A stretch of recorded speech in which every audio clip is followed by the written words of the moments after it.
Test, test. Okay, guys, we're going to start in about 2 minutes, so you can grab your food. And Mark, thank you so much. I'm glad I did a test. So how's that?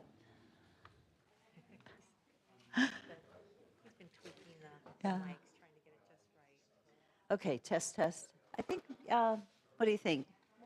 A little loud, just the perfect. You're so good. Thank you, thank you, thank you. Yes, but we should be early because we don't have, I think we'll be maybe 8:30, 8:40. Oh, you're fine. We'll be done early. We'll be done by. Yes, I'll be there. Uh-huh. Yeah. See you there. Morning.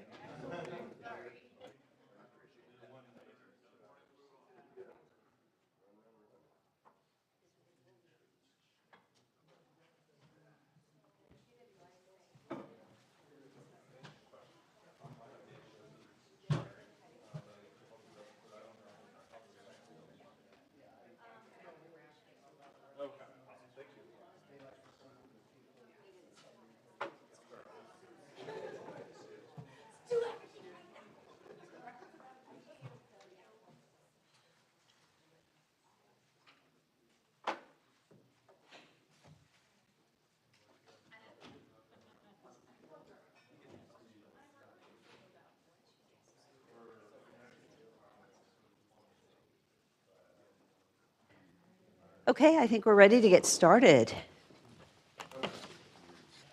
Well, good morning. Thank you all for joining this morning's workshop. This is a workshop. It is not a standard council meeting. And so thank you. So this morning, we have our Planning and Zoning Commission and our Nampa Development Corp. in DC with us this morning. Thank you to all of you for being here this morning. I want to say a shout out to our Planning and Zoning team, and what a great job they do. Thank you guys for your work. I really appreciate it. They did. We get compliments all the time on our team. And I just want to say how much I appreciate your work. Thank you. We're truly blessed to have you guys. Typically, you know what, we'll just do our typical thing. Even though this is a workshop, we stand, we open in prayer, and we do the pledge. So let's just do that, and I'll open us in prayer real quick. Lord, thank you for today. I thank you, Lord, that we have the privilege of getting up and facing a new day. And Lord, we ask that your covering would be upon us, that your covering would be upon our community, the decisions that each one of these the commissions that we make on a regular basis, that you would lead and guide and direct our city. We thank you for your goodness, and I thank you for every person here and the work that they do. In Jesus' name, amen. I pledge allegiance to the flag of the United States of America, and to the republic for which it stands, one nation, under God, indivisible, with liberty and justice for all. Okay, roll call. For City Council, Rodriguez. Here. Jingula. Here. Bills. Here. Reynolds. Haverfield. Here. Griffin. 4 present, 2 absent. For Planning and Zoning Commission, Garner. Here. Miller. Here. Daffer. Turner. Here. Kehoe. Here. Morgan. Here. Kirkman. Spellman. Here. Copeland. I know, I thought I saw her online.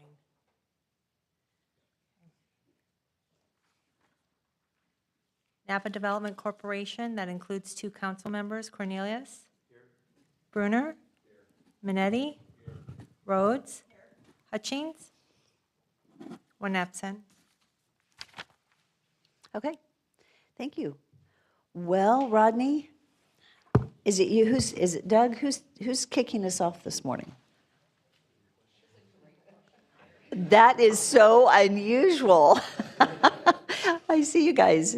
Who's going to take the lead? Well, maybe I'll just introduce them. Nathan Davis from our consultant team has put together a PowerPoint presentation. Whoops, hang on just one second. Thank you. I'll just introduce Nathan. Nathan Davis from our consultant team, who's working on the form-based code for us. They also did the downtown implementation plan for us and the feasibility study. And so one of the main tasks that we got from the downtown implementation plan was to do the form-based code in the downtown. So this is your chance to learn about form-based code and provide your input on the process. Oh, yes, thank you. Isabella, you want to stand up real quick? Thank you. Same team, consultant team. Nathan. Yes. If you would, that would be great. Thank you.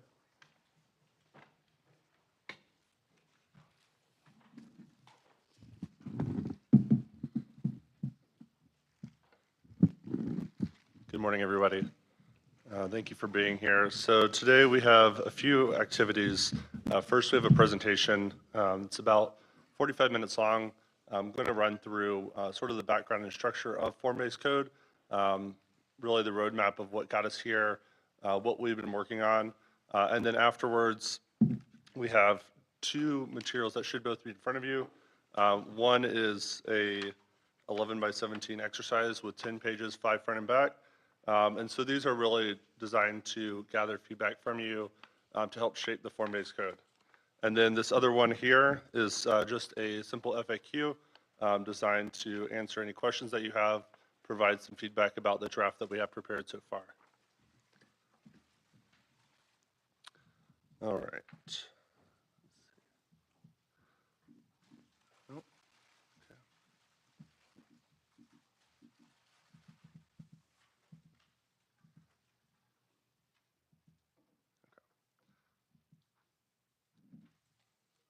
All right, for today, so the presentation is going to run through a few categories. We're going to just do a brief overview of what form-based code is, why it's a best practice for city centers, for downtowns. We're going to look at a few case studies where it's been implemented elsewhere, what form-based code regulates, so really the structure of it, core processes of form-based code, so how it'll be implemented locally, and what that'll look like when developers or property owners come to submit proposals to develop their property, and then how it interacts with use-based zoning. And so this section's really just going to cover what the overview of the 5 form districts are for the downtown area. So currently what we have drafted are the boundaries of the 5 form districts. So we worked with city staff, other stakeholders to really shape these 5 form districts. So the full extent of it runs to about 10th Ave and down to about 17th at its furthest extent. And then it really runs from the railroad over to roughly 5th, I believe. And so within that, there are 5 form districts, 3 of which are designed to be gateways, so really buffering to adjacent land uses. And then 2 are the heart of downtown. So we have Central Downtown, which is that magenta color there. And then we also have the Central Historic District, which is the orange color. And that's really the highest concentration of historic buildings in the downtown. So what is form-based code? So traditional zoning regulates use first. So it's principally organized around land use. So residential, commercial, that's your typical R1, R2, C1, C2, things of that nature. And then it occasionally leads with form regulations. So things like setbacks, height regulations, FAR. Instead of that, we're flipping the script and leading with form regulation. So we're leading with what we want the building to look like, and regulating all sorts of things, whether it be height, setbacks, step backs from the facade from the street after so many stories. There's a whole bunch of design regulations in there. And then on the back end, what we're saying is, okay, within those buildings that we desire, these are the uses that can go in there. So it's still regulating use just on the back end, not as the principal interest for downtown. And so what it aims to do is create a really dynamic downtown that's really engaging the street front, has a variety of uses where it can be flexible over the years, so it's not tied to a single form, and the downtown can develop over time. So this is an opportunity to facilitate the downtown's development. One thing we're aiming to do is really cement and codify the goals of the downtown plan and the feasibility study. So we're hoping to provide flexibility for property owners to redevelop as they see fit, or if somebody comes in and buys the property from a property owner, that they can redevelop it as they see fit when that time comes. But the big thing here is that it gradually transforms the neighborhood over time. So it won't be a night and day type thing. It'll be development by development. But while that is the case, we're hoping that it won't be a piecemeal approach and it won't be a piecemeal product, that it'll look cohesive through the design regulations that we've set forth in the form-based code.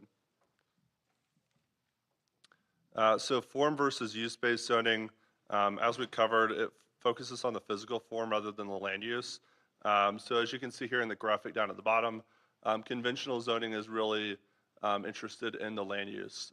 So talking about things like density, use, FAR, setbacks, parking requirements, maximum building heights. In a lot of downtowns, we see cities put design guidelines on top of that base zoning. And so all that does is just regulate the exterior. It doesn't really regulate the form. So you may see things like different materials or street trees be applied to that facade, but you're really not changing the fundamental form of the design with just design guidelines. And on the right here, you can see an example of a product of form-based code. It's a little bit more dynamic, provides a lot more flexibility. There's different variation in the building form, and so it creates a much more human scale development pattern rather than traditional zoning, which is more vehicle-centric, coming about at the same time. So why is form-based code a best practice for downtown? So downtowns are not single-use entities. So like traditional neighborhoods are all residential, or commercial districts are all commercial. Whereas downtowns may have a little bit of residential, may have a little bit of commercial. There are some service, office, all sorts of uses converging in one area. And so regulating by use in those scenarios doesn't really work because it's not what it was designed to do. And so instead, we're regulating by form and telling developers, property owners, what kind of downtown you want to see through the code. And so through that, then they can match the uses, the varied uses that are allowed to that form that's designed. And so it's hopefully benefiting the residents by creating a downtown that's vibrant and resilient throughout economic changes, benefiting property owners and business owners by allowing that flexibility and those clear standards. And then hopefully the city as well by cementing the vision that we've laid out, that we've spent all this time and effort on, that we're achieving that through the built form and not those efforts are fruitful as well.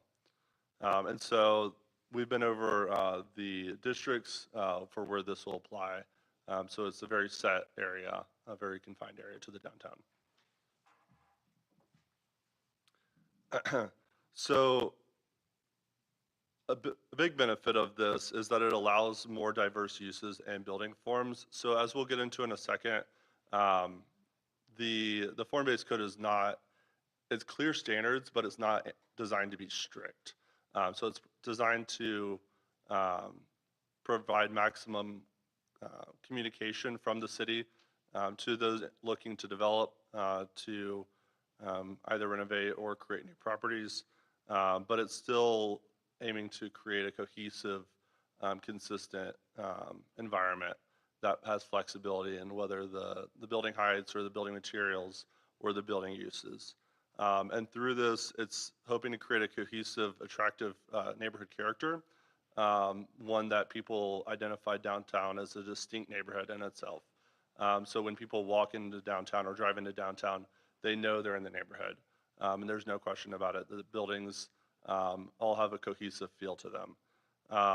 So we're hoping to streamline and simplify the development approval process, which is hopefully reducing the staff burden as well through this.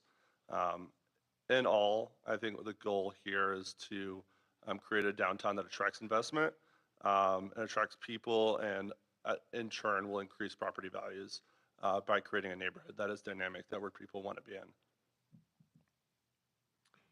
So as we've been over briefly, this is really codifying the processes and the feedback that we've heard, not only through this process, but also through the downtown plan and through the feasibility studies. So codifying things like the materials that we've heard, the building heights, building setbacks, all of those exercises that we've been through, we're really just putting those into place.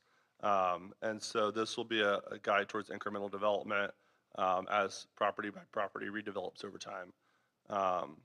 And so instead of negotiating with property owners about, on a case-by-case basis, about what is desired by the city, by the public, this is all put in stone so that there's clear communication and then there's less back and forth about what should be in a development proposal. So it'll govern things like both the public realm, so that's streets, street trees, landscaping. We're also going to be working with the city on the transportation plan that's coming out to make sure that those two line up. And then the form-based code is ensuring that the public space improvements are codified and that those are the goals are cemented into physical form. But mostly it's going to regulate private aspects. So building placement, parking, landscaping, signage. It's going to be focused on physical standards. So the height, setbacks, et cetera. Not so much the aesthetics. There's still going to be some aesthetic regulation, but it's still, we're aiming to provide flexibility in that. So that we're keeping out the worst of it, but we're not enforcing a strict uniform look. And then we're providing flexibility with clear development parameters. So I want to get into the core processes of the form-based code. Each form-based code is a little bit different. I'm going to walk through how we have ours structured.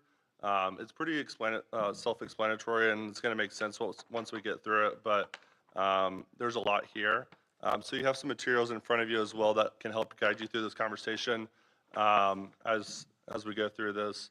But first, we have 5 sort of umbrella structures and how we're governing. So the big 2 are frontage type and form district. Those are our geographic parameters, which we'll get into in the next slide. Next, we have building type and use. And so those vary from form district to frontage type.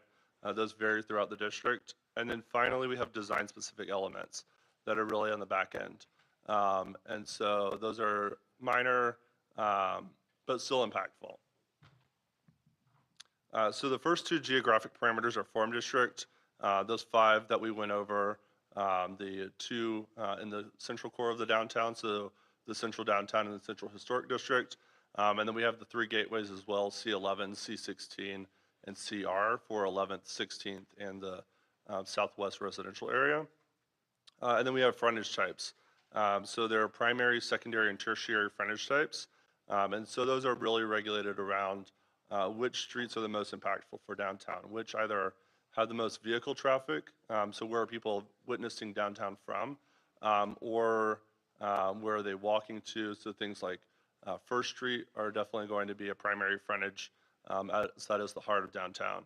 And then we have secondary frontages, which are a little back from that, and then we have tertiary, which are sort of that last tier. And so we try to split it up overall, but this is the current map of where we have those frontage types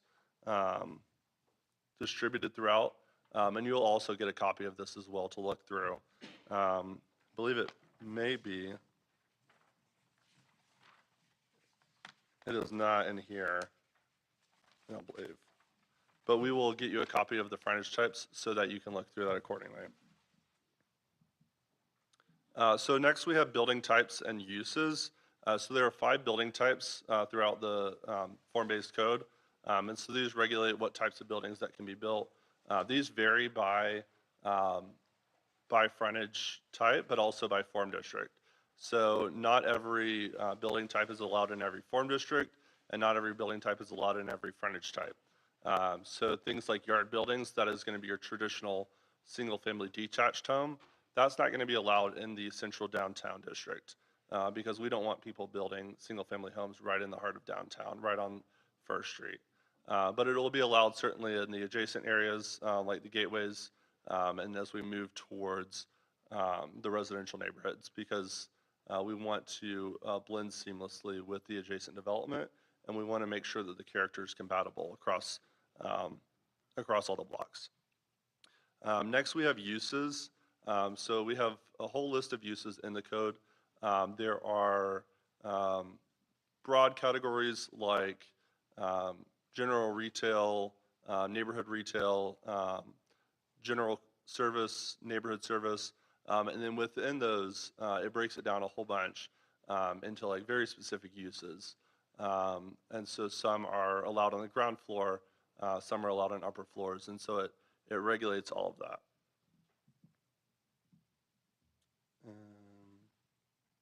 I think there may be more on that later. And so then finally we have design-specific elements. So on the private side, we're regulating things like landscaping, parking, and signage. And on the public side, we're regulating street and open space design. And so working with the transportation plan on the street design, we're still working on what the details of it will look like, but it may just touch on the landscaping, so that being from curb to building, or it may include the building to building, depending on what we finally decide. And so then street type parameters. So in addition to frontage types, the corridors are also regulated by street types. And so we have major arterial, minor arterial, collector, local roads, pedestrian only passage, and shared use passage. And so these designations came out of the downtown plan, also looking at some other information as well with just current classifications by IDT, and then working with city staff as well to make sure that these match. We also have the alleys noted on here. So there's certain alleys that are more pedestrian focused, and there's certain alleys that are shared between delivery vehicles and pedestrians and bicyclists. So those are noted as the delineation between pedestrian-only passage and shared use passage. And so this is more so on the process of actually submitting a development proposal. When a developer comes in, they would start with identifying that form district and frontage type, working down to the building use that's allowed, the uses that are allowed, and then submitting a proposal that fits within that. And hopefully it'd be a clear 1, 2, 3 submit proposal, much less confusion about what's expected, what's desired. The form-based code approval process would look much similar to the current proposal process, though with the clear expectations, we're again hoping that it's much simpler for the city and for the developer on how to submit a proposal and what the expectations are. So what form-based code regulates? So as I mentioned, 5 building types. We have general building. So this is going to look a lot like a lot of what you see in the downtown currently, especially on First Street. We have limited bay, which is more single-use office or single-use. Typically, we may see this be an office building or a strip mall, things of that nature. It's a little less dynamic than a general building type. Row buildings, these could be either townhomes, sometimes they're commercial as well in certain settings. We've seen that. Yard buildings, as I mentioned, are going to be either single-family detached or there could be single-family attached with some townhomes that are yard, so they have a little bit more setback. Or even there's some residential to office conversions or residential to service. So service and office could occupy these as well. And finally, we have civic buildings, which are a little bit more dynamic, but these are going to be public facilities in the civic buildings. So next we have entrance and roof types. So we have 4 entrance types. We have stoop, arcade, storefront, and porch. And so those are depicted across the bottom here. And then we have 3 roof types. So we have parapet, pitched, and flat roof types. And so those will vary based off of the form district, based off of building type. So it's all defined out in the code on where they're allowed and for what buildings. So for uses, as I mentioned, we have some general use categories like lodging, civic, retail, service, office. Then we also have site uses like open space too. Within some of those, so like retail, service, those are much more defined. So those are specific tenants like a veterinarian clinic, a hardware store. Those are all very laid out. And we'll tie those back to the existing terms that are defined in the NAMPA code so that there's clear use connection between the existing code and the form-based code. And then on top of that, there are some uses that are allowed on the upper floors and some uses that are allowed on the ground floor. And so it goes into detail in here on that, on what's allowed on upper, what's allowed on lower. And so, for example, along First Street, we don't want residential right on First Street, right on like 12th and First. We don't want somebody's apartment right there because that's a prime opportunity to create an active, engaging space for pedestrians, for retail, to make sure that pedestrians and cyclists are flowing throughout the corridor and spending money. Whereas we do want offices and residential on the upper floors where they're a little less engaging. And so that's all laid out for that reason to make sure that we have appropriate distribution of uses.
the Design Review Commission and Arts and Historic Preservation, okay, because they're not here represented. So I wanted to make sure that they're involved in the conversation. Absolutely they are. Yeah, so maybe just one quick question, and then I can leave the other ones till later. Are you preparing an executive brief or something that basically is a questionnaire asking us what our feedback would be on specific items like parking on-street, parking off-street, architectural character styles? I mean, there's nothing that's been defined as a guide as far as what type of architectural character we want to establish as our standard for Nampa. Is that something that you'd be preparing for us to be able to respond to? Because there's so much information that isn't really defining a specific question. It's just still kind of open-ended. So is that what the intent of today is? Sure. So we do want to gain feedback on all of that. And if there's not a question that you want to chime in on in here, you're welcome to just leave open feedback too. You're not confined to these questions. So I appreciate that. Any feedback is good feedback at this point. We're still in the drafting phase. So the book is open. Nothing's set in stone. This was just the structure, but everything's flexible. In terms of architectural definition, we have had some conversations with the advisory group, and I believe historic preservation is on there and represented. So we've talked about making sure that there's high quality materials, things of that nature, but we're open to more feedback on that. As an example, one of our recent meetings at Art and Historic Preservation had a building that was being presented to us for review and approval that had 2 open lots on either side of it for buildings that were removed. Their standard, or what they were asked to provide, was something that is based upon what's adjacency. Well, there isn't anything except a dirt parking lot, so they were coming up with something altogether different and new. When I was on Design Review Commission, we did look at the rhythm and flow of a building's front and articulation as far as offsets and glazing and all of those things. Sure. As far as the determination, but there was never anything that stated it needed to be Romanesque or some sort of an architectural character type that would be indicative of the downtown. And I just know if that's where we're going with this, we need to define it so that future commissions can just easily pull up a document and say, yeah, that's what we need to follow. And then that's what's presented to Arts and Historic Preservation, Design Review Commission, Planning and Zoning, and then back up to City Council if necessary. Absolutely. So I think that there are architectural styles currently codified in the draft, and so those are laid out. I don't remember what those are off the top of my head, so I apologize. But I can get back to you on that question.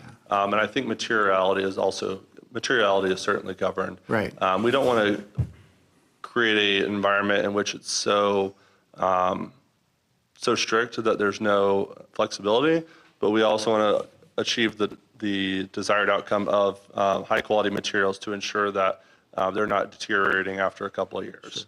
As an example, the City of Eagle has 9 different architectural styles that you can choose from.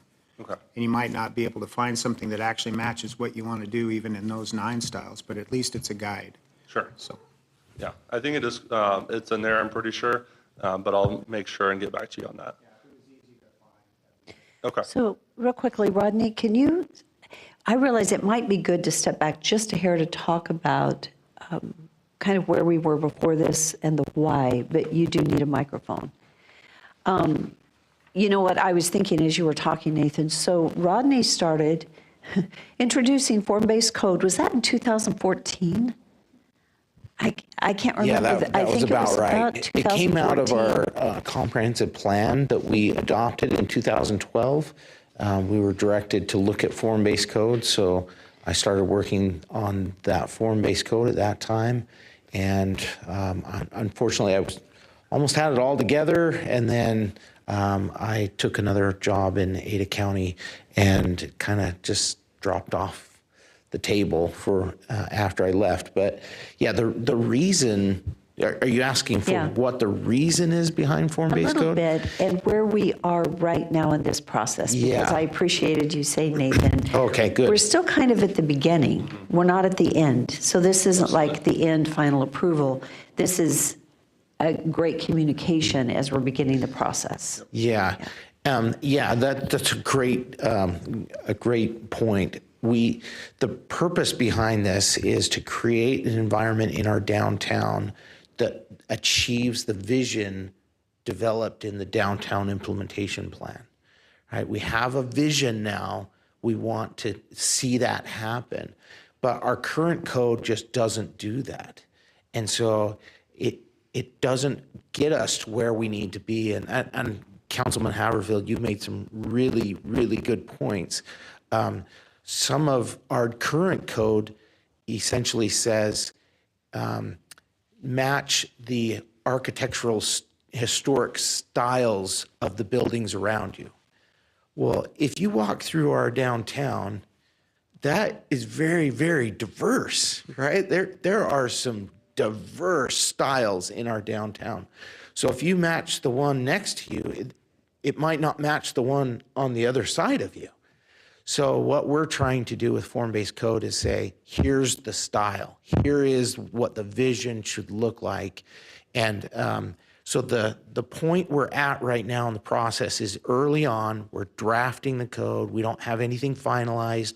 And we have a steering committee. Councilman Haverfield, you're invited on that steering committee. And that steering committee will help us decide things just like those questions. As an example, I mean, architectural, the basics, and I'll let Matt even speak to it since he's newly licensed. He's probably the more knowledgeable in the room as far as when it comes to the basic architectural styles that everything's springs off of, the Doric and Ionic and Corinthian styles. Those are the basics as far as that you normally see. But the example that I gave you of a building that came before us at Hartson Historic Preservation had 2 empty lots next to it. Sure. And they're saying, well, we don't have to match anything then, based upon what was just said. So, well, no, just even the basic forms that are either, any of those basic ones, Corinthian, or maybe even down to the Greek influence, which are pretty basic. Follow something that makes sense. Don't just say we need so many windows and it is stucco or something to that effect. Sure. So that's what I'm looking for. If you can give us something that's a guiding document that says, this, I mean, this is still open-ended. That's, at the end of the day, that's what the mayor, I'm hoping she's alluding to. We're at the beginning of a process that will give us a document that we can use then at all levels, design review, arts and historic preservation, and planning and zoning, before it ever gets to city council, because we'll have our varied opinions at that level too. Absolutely. And on that note, I think this is a great opportunity to talk about that. So we have the Central Historic District, the Form District, which is that much smaller area that's depicted right on here on the front cover.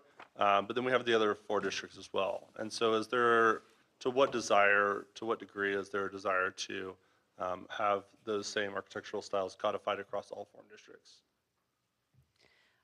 I think we're probably a little early to answer that question, but I don't know. My thought is, I think we need to talk about that. I think that needs to be a specific point. I don't think we could give an answer today. Sure. I think we need to look at the districts, really look at them by block and decide and make that decision. I think that's a very important discussion. I also, one of the things as you were talking that I was thinking about is one reason why this is so important is because people come and go, right? Different positions on commissions change. The decision on design should never be influenced by one person or one opinion. It needs to be identified by us as a city, and then when someone comes in and they're developing, they know what the expectations are and they can design to that expectation, rather than actually then getting before a group of people where personal opinions come in and it shifts because of that. It should be clear enough, and that's going to be an interesting process to talk about. How clear does it need to be, how restrictive, but it also cannot be driven by individuals in any of our groups. It needs to be driven by the plan that we collectively have identified as best for our city long-term. The amount of detail and how strict it is really, it gets a little tricky, I would say, and you guys may have some ideas on that. It gets a little tricky because if we're so restrictive, it can be cumbersome, but if we're not restrictive, then we have a free-for-all. And so, like, there may be better opinions than mine here, but like the difference between, how small of an area and is it the same throughout versus having different, I think that's a specific discussion in and of itself, maybe during the process.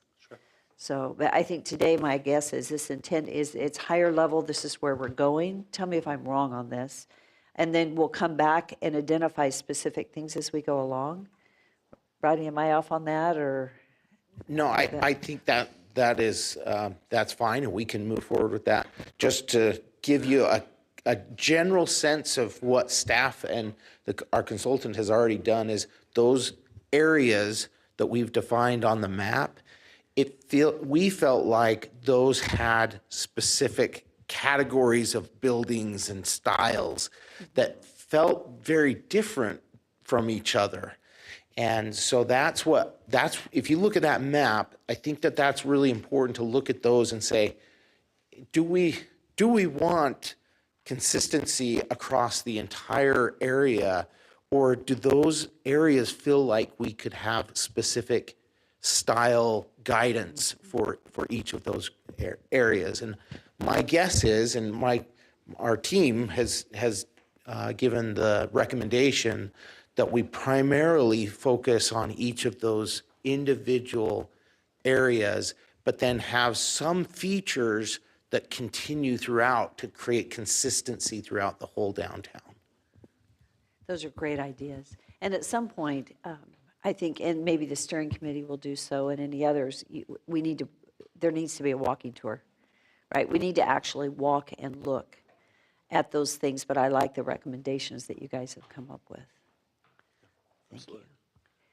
Any other questions? Yeah. Sorry, go ahead, Mayor. Just, I think it's a question, maybe it's a thought out loud. I've said it before. I'm hoping at the end of this, so I've been involved behind the scenes, but every year, it seems like we're trying to define the boundaries, and then there's a different boundary for arts and for downtown and for NDC and for et cetera. And it's confusing for 20 people in this room, so I can only imagine how confusing it is for a new business coming in. So I think an ultimate goal would be, I mean, anybody could go to the city map or to the chamber or to the downtown development and clearly defined colored map. This is arts and this is downtown, because it's hard for even anybody in the know. So I hope at the end of it, it's clear to us and to the new business coming in. Good point. We certainly did have that conversation, and we're sensitive to it. I think that there's competing interests with wanting to achieve certain outcomes along certain corridors in certain areas, because the bid in the Arts and Historic District, those aren't necessarily zoning structures in the same way that this is a zoning structure. And so this is regulating something entirely different. So we're sensitive to the boundaries, but we also do want to make sure that the built form is correct in the right areas. My only follow-up would be, in Morgan and economic development, would know this better than me. When businesses approach us, they literally will look and decide on buildings sometimes based on it on this side of the street or that side of the street, because they're gonna fall in this code and not that code. So just, again, I agree with the look and the feel, just so that everybody's on the same page. Sure. That's a good point. Thank you. That's good. Go ahead. So in the next few slides, we're going to be going through a high-level overview of how each of the 5 form districts are regulated, what its intents are, just some high-level information. And so that's all reflected here on these sheets here. It's also regulated or reflected on the last 5 pages of your FAQ document as well. So first up, we have the Central Historic Form District. And we're actually pretty good on time, so if we want to stop after each one and talk about it, we certainly have the time to do so. So the Central Historic Form District is really the heart of the historic area. So when the historic preservation study was done, this was the highest concentration of where historic buildings are in the downtown. So there's that character, that look, that feel, also that scale too. So typically in this area, buildings are about 2 stories, some 1. But mostly 2 stories. General architectural styles are similar. And so what we're aiming to do is preserve pedestrian scale and those historic building patterns where appropriate. If there's a vacant lot, we also want to allow infill, but ensure that that same look and feel is maintained, or a similar look and feel at the minimum. We also want to make sure that the frontages are active with uses, with the way that they're designed. So the orientation of the door, the windows, making sure that there's good transparency along the ground floor, and that we want to ensure a broad range of uses. So whether it be civic, commercial, office, residential, and again, those are broken down by ground floor versus upper floor to go back to active frontages. So defining attributes for the CH Form District, maintaining those historic features, so really codifying the key features that are desired to be maintained in new infill development, while also protecting the existing buildings. We want to make sure that this area is highly mixed use across all the categories, and that there's also a big focus on commercial and civic. So this is really the heart of downtown where people go to and identify this area with Nampa. In this area, the minimum height is 2 stories, but the maximum height is 4. So providing some flexibility, but also maintaining that general character. And the uses, as you can see here, are a broad range. So open space, civic, restaurant, retail, entertainment, medical office, professional office, and housing. Want to stop and open the floor for questions on CH. Just a quick question. Had you thought at all about vertical identifiers as far as for the downtown core? That's the one thing we've talked about quite a bit is a first-time visitor to Nampa doesn't even know where downtown is. Sure. There's 2 major arterials that come into the downtown, 11th and 16th, but there's nothing that really identifies them in that pattern to get to that point. And as an example, like on the NNU campus, when we worked on some buildings there, we added vertical identifiers, bell tower, prominent building facades that were identifiers for the pedestrians to be able to go, yeah, that's where I want to go because that's where this is at. Is there anything ever been thought about, like 12th Avenue coming into downtown, obviously is the train depot. It's a smaller building, but that's an identifier of the downtown. Is there anything else that you've thought about as far as trying to place maybe a bell tower or some sort of a vertical spire or something that would be an identifier that's from a distance?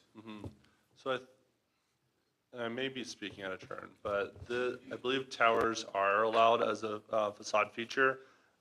In terms of overall identifiers, though, and those would be on a case-by-case basis, so it would be hard to say that for certain is going to be an element in a building. It's up to the property owner. It's just an optional feature. I'm just thinking wayfinding. As you come from the interstate, as an example, down 11th Avenue North into the downtown, is there something that maybe from a signage standpoint that's just smaller than a ground-mounted something or other?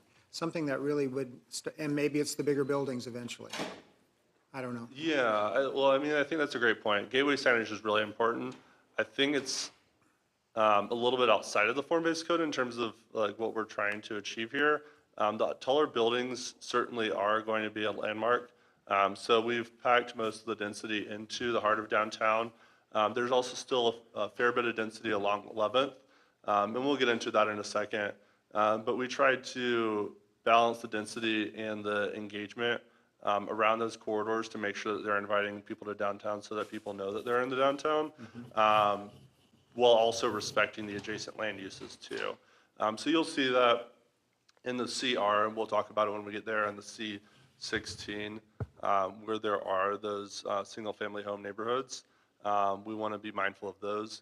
C11 doesn't have that issue, as there are more industrial and civic uses directly to the northwest of that.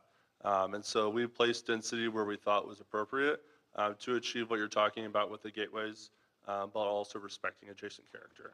I hope that answers your question. Yeah, I think it's a bigger narrative that hasn't really been explored yet.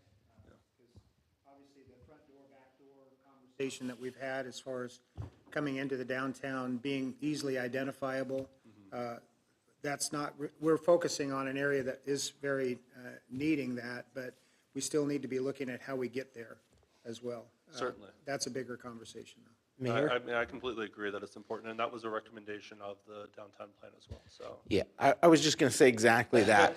The downtown implementation plan we had on the agenda for adoption, we actually continued that to the middle of September for city council to review that and approve it. But in the downtown implementation plan, we've addressed that specifically. So I would take a look at that in detail. Thank you. I have a quick question, and that is that in this Central Historic District, we have on First Street, the train depot, that's actually in central downtown, I noticed. And Sure. rather than in Central Historic. And I think I maybe know a little bit of the answer to the question, but I'm thinking the train depot is absolutely historic. And I know it's just that strip on that side, but it actually is into the, not in historic. And so I guess I'm asking if that's intended, and is there a risk in that?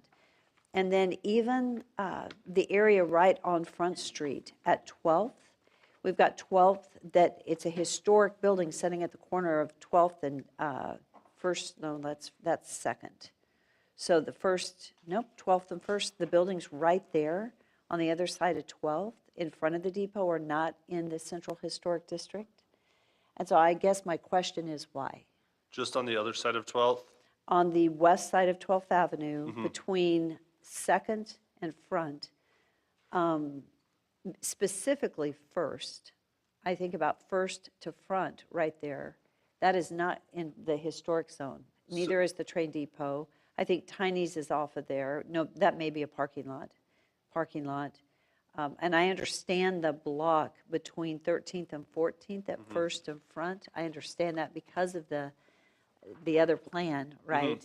But I'm curious if there's a reason why we didn't include the west side of 12th Avenue between Front and First in the historic area. So, the great question. First, I want to start with the train depot, because that's, I think, the big landmark in downtown. So, with just the way it wraps, well, even just take a step back, we don't view the train depot as being ever open to infill or like redevelopment, just because of its landmark status, with the railroad having the control that they do, with the city having that. There's no appetite, and there will never be a redevelopment of that land. And so this is about regulating new development, and so we don't view that as being a need to codify and regulate new development on that, in that general area. And so we tried to tie it as closely to street lines as possible, and also be mindful of the block at or the parcel at the corner of Front and 12th, where there is that redevelopment opportunity, that parking lot. And so just with the way it wraps around there and trying to grab the other side too, it would be I think it would be an island of just that particular zoning over there to cover a building that isn't at risk of redevelopment. I guess I don't know that I agree with that. I'll just be really candid, because you go down the road so many years and somebody may, hey, they didn't consider it historic, we can do whatever we want. I think it's incredibly important that we codify it. Also, the buildings at the corner of, well, it's at the corner of First and 12th, it's the northwest corner there, that whole thing, and that is not considered historic. That's a historic building. So if that is up for, doesn't have to be historic, any of that, that to me is very concerning. And Yeah. if there are specific parcels that we need to add in, we certainly can. It's not, 3rd and 16th also. Thank you. Very historic. so just because they're historic buildings, That is just because great, they're yeah. historic buildings doesn't mean that everything that's not in here isn't historic. It just means that this is the highest concentration of historic buildings. So there are certainly historic buildings outside of this district. And so there are also specific protections that can be put in place outside of zoning to help protect those buildings that don't necessarily need to be in zoning per se. Okay. I was like, I can give a little local context Okay. for Nathan here. About the train station in particular and why these lines are set up that way. That is in the UP right of way. I think sometimes we forget because of how it sits, but we need to be really respectful and also acknowledge the likelihood of anything ever happening in UP's right of way is very low. And when we were looking at this, as Nathan alluded to, we wanted to make sure that we were being very sensitive to those vacant spaces. So with the train station on the other side in the railroad right-of-way. That felt very protected. And we wanted to leave that flexibility open for the redevelopment of those parking lots, the one that sits right behind the Long Branch building and the one that's right next to Fire Admin, just so people have that space. And then you kind of got there. We have a very outlined and specific list of buildings in our historic inventory. And if anything was ever coming forward through the design review process, that kind of designation is going to be top of mind when we're looking at individual projects. And we can definitely make sure as we go through our process with this form-based code that those things are called out specifically. This area has more to do with that new development. Mitch kind of got there and was talking to it.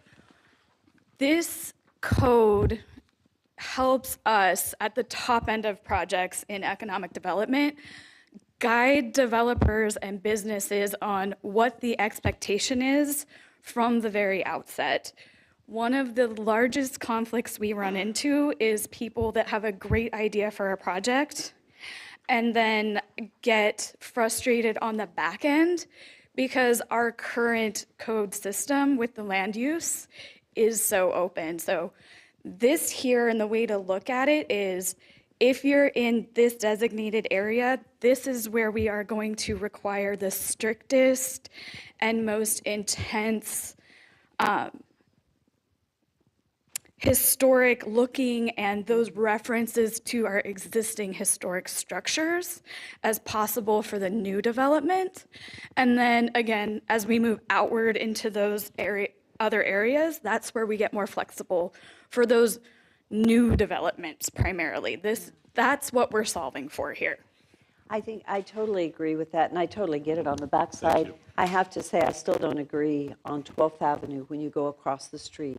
12th Avenue is a corridor that looks at our train station, and the strictest of standards in the historic buildings on the west of 12th and the east of 12th. That corridor right there, to me, should be the same, because there's really no difference. And it isn't redevelopment, but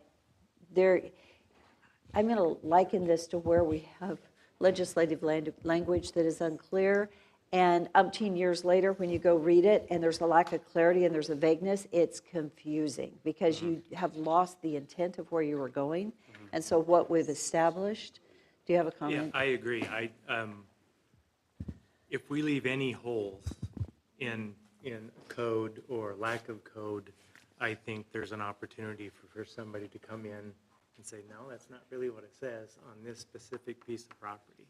Whether it's the depot or the buildings the mayor is talking about, I don't want to leave any potential loophole for somebody to come in and do something with that building that we really don't want done. Mayor? Yeah, I think And we I'm sorry, got this the is- direction yeah. here. thank you. I know we need to go. We will make sure that whatever we call it it sounds like it's not as important what we call it, but that the standards are maintained across 12th Avenue and that we still have that tie back to that historic look. And any historic buildings will still need to be going through the historic preservation process. And we will absolutely make sure that happens. I think, yeah. My suggestion is you expand the historic district to the west across the street on 12th. You can maintain the central district, I think is what it's called on the south side, central downtown, but the historic, and I think that's what, I think it's thinking down the road. That is historic right there. And so if you don't have it in the district, you create confusion down the road. So Yeah. that's just my recommendation, but you can address it later because I know we're not done. Yeah, we can definitely look at that, and we will. We debated about what to call things, and we struggled with that too. And I think you're going through the same process we were doing. If we call this historic, does it differentiate it from other areas? And we struggled with that, but I think we have some clear direction here. We'll just make sure that there's clarity there for those other properties. Thank you. Thank you. Absolutely. And thanks for everybody for adding onto that. I do want to, we'll move on, but I just want to be clear that the standards that are set forth in Central Historic, I do understand the sentiment about making sure that 12th is a historic corridor.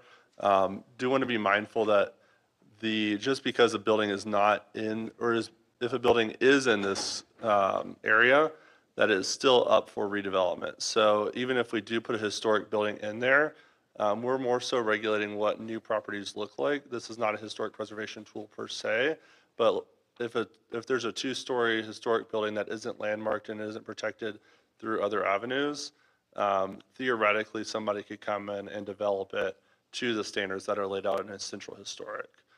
So just want to be mindful of that there are other tools as well to protect buildings that we want to make sure that are kept around that are outside of these structures. So can I ask too then if the intent of the Central Historic is to maintain building heights from 2 to 4 stories maximum? It would be nice, from my standpoint, if 12th Avenue coming in, that the first half block would be limited to 2 to 3 or whatever it might be, so that it doesn't just create that, Wall effect or like Yeah. overpowering. especially when you're trying to focus in on something that's historic in character. But I think, Mayor, the thing that I would be concerned about is if someone were to come in and say, we're going to get rid of the Long Branch Station and we want to go 12 stories there. That's exactly what happened in Boise on Capitol Boulevard. They had the same kind of a plan, and then the US Bank came in and went 18 stories or whatever it is right there to take away the visual corridor of the Capitol building to the Union Pacific Railroad spire. I mean, that was meant to be what 12th Avenue is, that I'm thinking. So again, we need to hold the ground so that that doesn't happen here. Thank you. Sure. It's a very good point. That's a great point. And so we'll put in there making sure that there's step back requirements along 12th and along other corridors. As we've had conversations about too with the feasibility study, incorporating step backs. And for those of you who are running those meetings, a step back is, let's say, right along the sidewalk, there's 2 stories, but we don't want something to overtower and create a looming feel. It would step back before proceeding higher. So when a pedestrian is walking along the ground, then they're only seeing those 2 stories immediately, and then they peer back and they see the taller building, but it doesn't feel as imposing on the pedestrian realm. I'm going to come back. I don't know if is that what you were saying? Yeah, somewhat. Again, when you get. Or were you saying limiting it, not putting a 7-story there, but limiting it? So, having step backs so that on 12th Avenue as you're coming in, the pedestrian feel isn't It's like a still- tunnel. Because that's what ends up happening is the taller buildings, as you're going through there, the perspective even gets away from you. Yeah. And then it takes away from the natural corridor, the natural feel of the corridor that you're trying to maintain is a primary entry point into the downtown from the south coming north. So I was thinking that, but again, what happened in Boise is they had the same type of a standard in place, but someone came in and said, hey, we'll build this high-rise, but we want it right there on that. And it took totally away from that visual character if they would have been able to step it back. Sure. And maintain that feel. That's a great point. We'll revise it accordingly. okay. Yeah, Doug? Nathan, I'm sorry, yeah, so I'm wondering if, when we define these corridors through downtown, if we could state some characteristics that Councilmember Haverfield was mentioning, that there are these visual connections through town. I think that's a really important feature that needs to be maintained there. And so then the form-based code could then play off of those particular visual corridors so that we're capturing those. images. Sure, And as an absolutely. example, I mean, that building is an architectural style that we could maybe match on 12th Avenue coming in as something that's stated so that the design professionals coming in know what they need to be able to provide for their clients to be able to meet the requirements of the city. Otherwise, you come in blind and say, okay, well, let's pull this out and see if it works, and then you're back to the drawing board and coming in with something else. If it's defined going in, it's easy for us then to adapt to, and then our clients don't have expectations that we can't fulfill for them. And then that's when the frustration happens, time delays and everything else. Sure, absolutely. And we can look at, I mean, I think sounds like there's consensus at least to extend the Central Historic to those parcels that touch 12th on both sides. And so with that, then it would limit it to 2 to 4 stories. It would have the highest architectural standards, as we just discussed.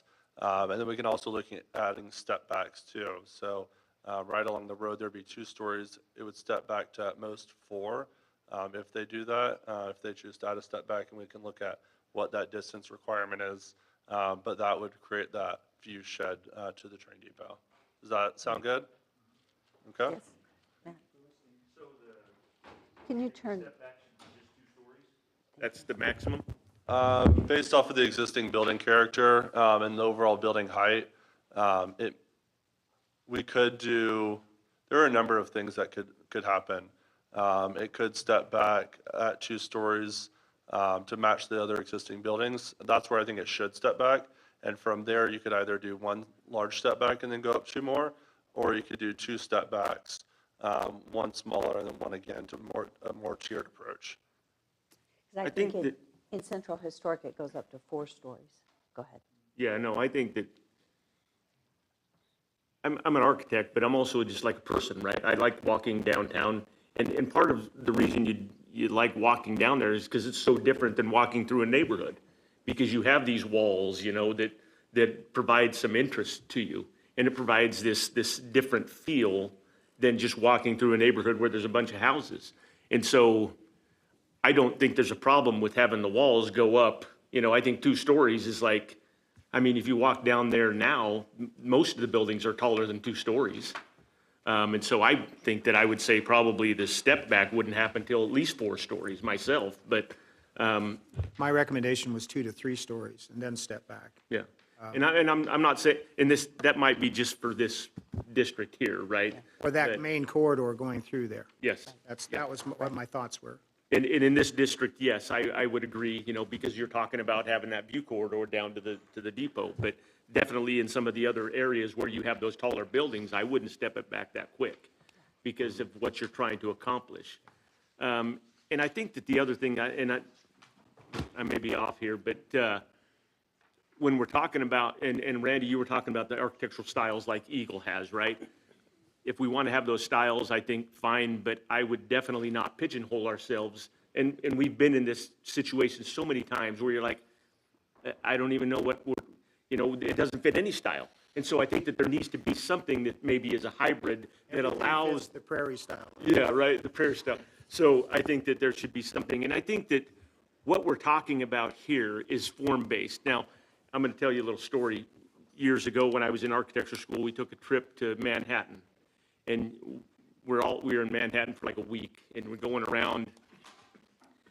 And part of that tour that we did, you had to choose a building, and then as your group went around the city, you would go to your chosen building and you would do a presentation on this building and why it's significant, right? I chose the Lever House by SOM. But there was all these other, students that were doing the same thing. And part of the thing about Manhattan that makes Manhattan Manhattan is that it's a amalgamous, right? There's so many different buildings, and they could be right next to each other, and they don't necessarily look like each other. They have form stuff like the step backs, but they can be so many different styles. There was a museum that we went to that was right by the New York Museum of Modern Art or whatever, but right next to it, there was another museum, and the whole front of the building was like 2 folded plates. And you're like, what style is that? You know? And if we pigeonhole ourselves, you're saying we're not going to do anything interesting or we're not going to do anything different because it doesn't fit what we want. But I think what you really want and what makes cities interesting is that very thing, that there are interesting buildings to go look at. You know, like I was talking to a guy I worked with yesterday, and he said he drove down from Washington and he stopped in Portland just to go see Michael Graves' Portland building.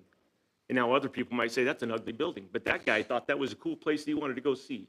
And so I don't think we want to pigeonhole ourselves by saying it has to be this. And I think that's what's so brilliant about this form-based is that allows some building blocks, but you're not saying it has to look exactly like that Romanesque building right next to it. Because then you're saying the whole building downtown has to look the same. And there's nothing interesting about it because everything looks the same. Great point. I do want to be mindful of our time. We have 15 minutes left. So we're going to go through the rest of them, then have questions at the end. Something to be mindful and chew on over the day, over the next few weeks, is floor heights too, because that has a huge impact on the overall height of the building. And so it's not in here, I apologize, there's just too much content to fit on all. Otherwise, I'd have a stack for you this big. But think about floor heights, and those can vary by form district too. So if you, in the Central Historic, as we do our walking tour and make our observations, the floor heights may be a little bit smaller than some of the new development in the next form district, which we'll go over. There may be a lot more flexibility in that height, which will affect the overall building. Because if you're doing a 20-foot floor on the ground floor, that's going to bump it up a lot further than the existing development. Hey, Nathan, you do not have to be done at 8:30. Okay. So Well, I just want you to know, we actually are scheduled till 9. We Okay. don't have another meeting after. If we get done even, so you, maybe 8:45 will gear to. But Okay. you don't have to be done in 15 minutes, so don't panic. okay. Well, I'll finish in 10, but then we'll have questions that can go longer. So Central Downtown Form District, this is where we're really packing in the most density. So this builds off of that feasibility study, adding the housing, adding new commercial, new office, really creating exciting new development that matches the character, but also provides new opportunity and infills existing parking lots, other underutilized spaces. So key features of this is the various open types, highly mixed use again, a big focus on commercial and entertainment here. So there's some key entertainment spaces like Lloyd Square that we want to make sure that we're continuing to attract people. The alleys are also a key feature with the public art that's down here. So people are coming to this district to really get a lively experience. So on the heights, minimum of 2, maximum of 7.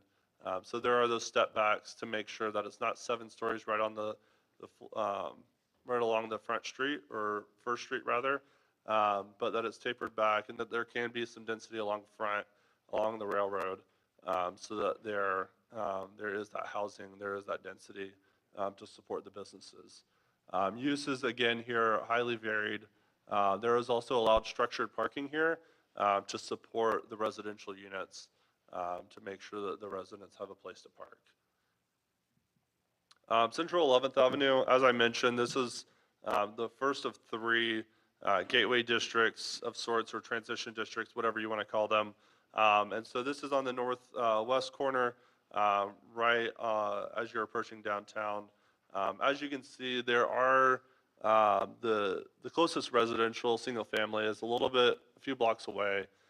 So given that, we're not really transitioning to anything adjacent other than office, commercial, civic uses. Because of that, we're going high, max or minimum of 3 stories, maximum of 5. It's also highly mixed use. There is a clause in there that we're protecting existing single-family homes, but we don't have that to worry about. So it's just in there as if there are ever single-family homes built in some of the other districts, that there is tapered between new development and the single-family homes. So you don't have a large 5-story building right up against somebody's backyard. Question. And then, yes, well, let's save questions till the end just so that, for Okay. time. Sorry. Central 16th, so on the southeast corner, also a gateway district, transitioning between 2 and 4 stories, highly mixed use. There's some of those residential homes back there. So we want to have that transitional height plane to protect those single-family homes. And in the central residential form district, there's 3 to 5 stories in here. There will be a transitional height plane where this is the neighborhood or form district where that's the most salient, as we have those historic homes back along here. So I believe it's written within 150 feet of the parcel line right now. It has to taper from 35 feet upward at, I believe it's a 45-degree angle, but don't quote me on that.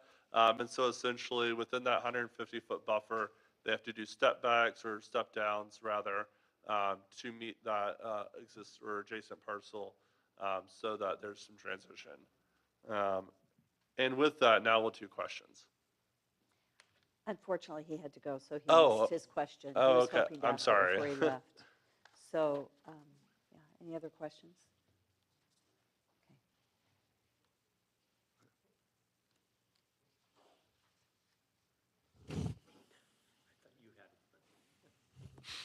Okay. I was just going to ask Matt if he wanted everything to be an international style architecture for downtown. All glass. So, We don't want cereal boxes in downtown. I don't know if this is relevant or not, but I really did appreciate Matthew Garner. I don't think we've met, but I really appreciate your perspective, because I do think when we're bringing developers in, looking at that, they can capitalize more on some space, especially if they're doing apartments. The ROI is going to be better for them as well. So I think that's something to keep in mind for that purpose. So I do really appreciate that. I want to say I appreciated, Matt, your comments. And no, I think they were good. I think they're really good comments, because when we look at our downtown, there's a diversity that's going to be amazing. And I totally get it. I think my only concern was that right there, right there, that the historic side's on both sides of the streets, because it's a corridor that's a very visual corridor. But just to protect that, I think it goes back to Mitch's comment, which when we have certain overlays that we say is this, and then, oops, well, that isn't in that, it's actually in that, right? It gets really confusing for people that are looking at it. It even can create conflict amongst groups, right? Whether it be a commission or committee, whatever, that's looking at it, making decisions. I just think it gets confusing. So however we can alleviate some of that confusion, some of it is very difficult, because like the business improvement district overlay is so different, but that's not easy to change, right? Because it's by statute and ordinance, and so it just isn't easy to change. So, but I do think as we move forward, keeping that in mind, as you shared, Mitch, that sometimes it does get confusing, the different districts and whatever's. the main thought I was trying to express on 12th Avenue, getting to like the Calbus building and the front of the Long Branch Station, they're similar character types to the depot. So, I mean, that's why I was thinking if maybe that section at least could be maintained, and then you step back before you go vertical. We had Family Ventures come into town wanting to do that high-rise right on the corner of 3rd and 12th. And it was across from the library, and it seemed like, wow, this would be great for our tax base, but it definitely would have been a bad idea as far as for this character study, because it was, whatever it was, 12 stories tall, right on the frontage of 12th Avenue. So I think all I'm trying to say is if we can kind of protect that corridor of 12th as an entry point into the downtown, kind of emphasize the historic nature of what Nampa was built around was the railroad system, agricultural base. If we can kind of carry that character through and not take it away by building vertical right on 12th as we're going into downtown, that's all I was trying to convey, with an architectural character that maybe matches the depot, at least in that frontage from front to First, maybe even to Second Street. Okay. Because that wasn't followed. When the library was designed and presented to the Design Review Commission, it was without a defined style. And so they looked at other material types with a rhythm and flow type feel, and then tried to change that when it came in for the actual building permit. So they had to go back and regroup and then put the finishes back on that they originally got approved for. So we need to hold our ground when we have developers come in wanting to do things. They need to be held to the standard that we're developing here, so that long-term character is maintained. Absolutely. So is there a desire, I heard second and third, so I just want to be clear on where there's a desire to extend the CH District 2. So right now, my current understanding is that we'll extend it to the parcels on the other side of 12th between front and second. Is that the consensus, or is there always also a desire to extend it up along 12th to 3rd Street? my thought was Front and First. When you go across Second, from First to Second, it's less historic there because you've got the Wells Fargo Bank there.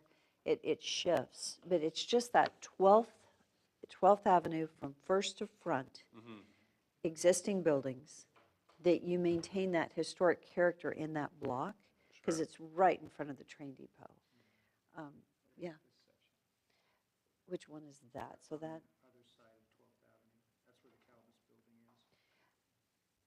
let's see, where are you? Are you at? Right. That's what I'm referring to, is exactly that area. So between, on 12th Avenue, the west side of 12th Avenue, is the Calvis building where Cosmo is? Is that building? What building is that? Yeah, it's right at the corner there. Yeah. Mhm. Yep. From Front to First then? What do you guys think? Don't be afraid to say, Mayor, I totally disagree. Madam Mayor, Yeah. I do, yeah. as I've been thinking about this, I feel like I often look at the city the same way, and we want to zone by blocks. But when you experience the city, you're walking down the street, and I wonder if there's some wisdom of having just the same side of the street matching zones, go half a block, so that makes, it seems more appropriate for each side of the street to match the same look and feel, rather than stuff that's back to back on opposite streets. Meaning if you took, could we just go, to this example, I agree with you, that 12th Street, so it makes more sense to me to go halfway, because Half block west, half a block west, yeah. because then 11th feels the same on both sides of the street. 12th feels the same both sides of the street. I mean, That's a that's kind of a really general good point. principle. It's a very good point. I'm not. No, I completely agree. I think that's a great point. Great idea. So we'll adjust that boundary accordingly. I do understand that this is a lot of information to get through today. I've provided my cards. Everybody should have my card on there. So you're welcome to take pictures, scan it, and send it back to me. Or you can give it to Doug, Bree, or Rodney, and they can get it back to me as well. So let's say a week from today to have feedback in. Does that work for everybody? Is the downtown model done now for the implementation plan? For The SketchUp model that you guys are working on? So I think we're revising it based on some recent things. But did Ben send you the? You gave me the 75% complete one, but it wasn't Okay. done yet. I'll talk with him to see where he was at with you on that. Okay. But I know we are revising it currently, Thanks. of course. Can we talk a little bit about your timeline? Sure. So talk about, like, what are the next steps in our phase, and what are you anticipating, or when are you wanting to be done? So based off of our current understanding, we're hoping to have this adopted on December 1st. And so it's a tight timeline, just given some broader constraints. We want to make sure that everybody's on board. So we have this today. City staff are reviewing the current draft. Then we'll go to the full steering committee with the draft. There's also some time allotted for legal review, for planning commission, to make sure that everybody gets ample time to review it. I think that based off of today's conversation, we might want to add another meeting to go over some other details. So I'll work on scheduling that. But full adoption by December 1st currently. Thank you for that. Of course. So I have a question. Does anybody have a question about form-based code? You all may be smarter than me, but the first time back when Rodney presented this back in, it could have been 2013, I'm like, I don't even get form-based code, and it seemed like a city whatever. It's like, I just didn't get it. As it's coming back, I understand better the why, the interaction with everything else that we have with zoning and everything. I think one of the things that I think we're trying to do is bring it together and see, for example, my hope out of this would be that we don't have a hiccup, that we have a zoning something here that doesn't align with our form-based code. That you guys are looking at everything and seeing what we need to do, bring together. Would that be correct? All right, I just want to make sure I'm understanding your question. So the concern would be that as we develop this form-based code, we're not thinking about its impact to the rest of the code? Is that correct? Well, that we are considering, I think, I'm sorry, yeah, I think what you just said, we need to. We need to Oh, yeah. look at what we're doing and see if we have any disconnect Yeah. with an existing zoning code to ensure that it's uniform and not confusing. Yeah. All right. Yeah, absolutely. I think a couple of things that form-based code does for us is it provides clear direction, it provides options to the developers, and frankly, there's less interpretation from staff because it's clearly stated.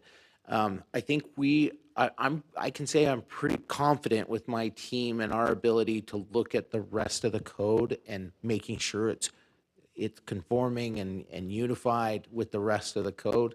We do that every time we do a code update. We have to scour our code to see, okay, where else do we reference this section? Where else do we tie into this? And I think I'm really confident in my team's ability to do that. Now, one other question. How does this fit into our downtown, the requirements we have for even the colors we're painting the buildings? It was brought up recently in just a casual conversation that where colors are today versus where they have been. For example, a really dark brown that's almost black, we have some elements that are like that, but then in other elements, we've said you have to repaint it because you did it. Yeah. So where are we in that, and where does this interface with that? Thank you, Mayor. So chapter 15 of our code is the downtown code. We are essentially removing that whole chapter and putting in form-based code. So anything related to materials, colors, everything is going to be handled in this form-based code section. So we've got a few people considering, coming into the downtown. What are we going to do with that right now? Yeah, that's a great Because they're question. going to be caught right in the middle of this.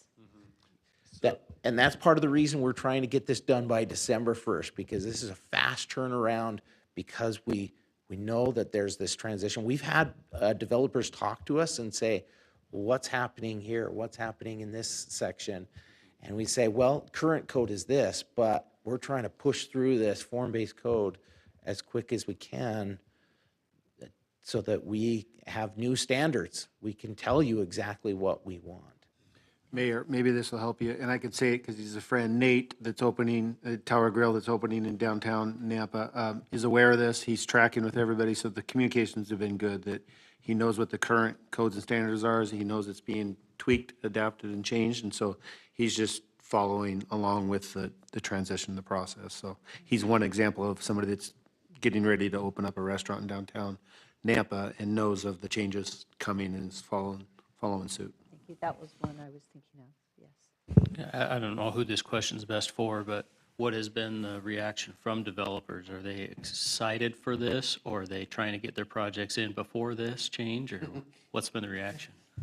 I can probably speak to that, and maybe Morgan can too, but I think the feedback that I've received is really positive, because there's a couple of challenges with our current code, and just the process, like personal interpretation of what does this mean?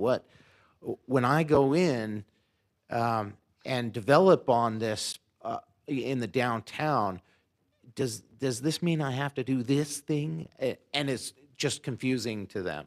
So if we can lock this down, be very clear about what's expected of them, I think this is really good for them. I'll just put in a real quick plug for the land use side of things here. If there's more flexibility to have different land uses in the downtown, and we care more about the form, then that also opens up some possibilities there. and other businesses may come to the downtown because they know there's some possibilities. We do have some exceptions. We have some restrictions on some land uses that we're going to have to put in place. But it's a little more focused on form than it is about land use. So that opens things up too. Morgan? I do want to add a quick thing real quick on use. So uses, while they're on the back end, they are still important. We are regulating all sorts of uses, but one thing I do want to note is there's still provisions on like nuisance uses or undesirable uses. So any uses that y'all really don't want, whether it be package stores or check cashing or pawn shops, whatever it may be across the spectrum, those can either be limited outright, that can be a prevented use, or you can limit it geographically, so only one every 500 feet or whatever that distance may be. That can all be defined through this as well. So that's going to supersede our current zoning. Because Yep. remember when we went through with zoning and we looked at, for example, how many dog washes can we have? How many vapes can we have? All that downtown. This is going to supersede that. So that'll have to come before another meeting like this. I think that we need to have a discussion. We did that. How many were on planning and zoning when we met over at the Civic Center? And we talked through zoning. We had extensive meetings going through that. I think we're going to need to do the same again. Would that be correct? And I'm sorry. Yeah, Mayor, I think we have some clear direction on the type of land uses that the council and the Planning and Zoning Commission were concerned about for the downtown. So we're going to try to reflect that in the new code the best we can. But yeah, we can bring this back. Absolutely. We, as staff, we can bring this back for that discussion with this group. So are you on the schedule for the November council workshop? We need to look at that date. Because would you guys be willing to come back again? NDC and Planning and Zoning to come back together again and really before this is done and talk through that? Mayor, quickly, if I could, I have the schedule in front of me. I can kind of go through the dates that we have outlined. So full document with edits due from our consultant is, we're supposed to get October 1st. And then we have on Preston's calendar to review all of the code changes to make sure legally we're all sound that first week of October. So unless we pushed everything back, we would have to meet with this group again before October 1st. So you might want to look, Shar, do we have anything on the September workshop? We'd have to turn around a month from now and do this again. Would, we do have something there? Not for, but do we have room on our September council workshop to do this meeting again in September if we need to? Just to review. Madam Mayor, right now, we have a tentative to meet with the fire department, but we're not sure if that will work or not, so. Maybe we have an hour for both. I guess my question for this group sitting here, is that important to you? Would you be willing to come back together a month from now, spend an hour, maybe we do you guys the 8 to 9 time frame, and just review the code and make sure, but we're going to have to make sure we get it to everybody to review in advance, so we can read through and then have a discussion around it? Yeah. Is that beneficial? Would you guys find that beneficial? Okay. And then additionally, we will bring we'll bring the final code to Arts and Historic Preservation Commission for a recommendation. It will go to Design Review Committee for a recommendation. It will go to the Planning and Zoning Commission for a recommendation, and then it will come to City Council. Okay, let's fast track. And what was the date of that meeting in September? Yeah, so for Arts and Historic Preservation, Well, for the for the workshop. September one, It's the third Thursday. Thursday of whatever September. that date It'd be is. the 18th. So the 18th. 18th, September 18th. And then we're on Arts and Historic Preservation Commission's agenda for October 13th, Design Review for October 20th, Planning and Zoning Commission for November 12th, and City Council December 1st. Okay, thank you. Welcome. Okay. Morgan, you had a comment. I was going to, Rodney covered it pretty well, but I did just for the good of the room. We have been working, we've known this is in the works, so we were working with people that are currently with projects, making sure we're steering them towards the direction. And just again, and it is the issue, right? We have our downtown zoning and then we have the downtown design guidelines. That's where the issue really comes up. Like I keep hearing it over and over. The real issue is we have the downtown design guidelines and the downtown zoning. And between those two things, there is a lot of room for interpretation. So from the perspective of economic development and working with the developers, moving towards this form-based code is what takes out that ambiguity and the risk for the developers. It allows us to get high-quality projects, and it allows those developers to set up their budget and do their numbers on those projects from the outset, so we don't end up having to try and fix it on the back end. Thank you so much. So this is going to resolve that because it's going to supersede both of those. Exactly. Awesome. But important for everybody to get to review. It's great. Good, thank you. Well, thanks everybody for your time this morning. I mean, throughout this process too, we'll have other meetings, but I also want to make myself personally available. So if you ever want to meet, have questions, you have my contact information, so please feel free to reach out. Great job. Thank you very much. Thank you very much. Thank you. Thank you all. Thank you for your time this morning. Thank you for speaking up and let us know as we go forward. Thank you. And meeting adjourned. Motion. It's been moved and seconded. We don't have to. Thank you. Okay, done. Thank you.